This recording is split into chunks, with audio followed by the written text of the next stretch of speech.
Welcome back to another vlog. Andito ako ngayon sa Tower 1, Shore 2 for an update. So nakalagay na yung glass enclosure dito. Ito yung project namin na ang gusto ni owner is yung maaliwala. So tinanggal namin yung partition and then pinalitan siya ng sliding door. Ito yung laman ng partition. So hindi talaga siya solid. So ganyan. Kung makikita niyo. Ito yan. Andito na rin yung cabinet. And dito yung vanity ni owner.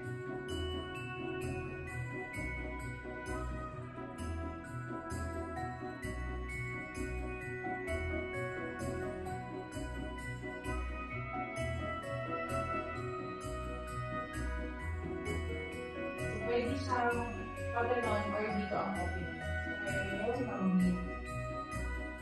Okay.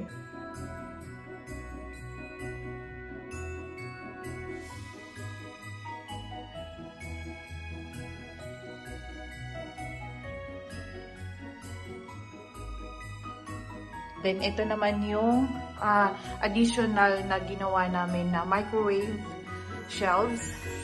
And naglagay din kami ng box flush na subway. So, ongoing yan. So, if you're interested to upgrade your unit, just email us at inquiry@talktotindale.com.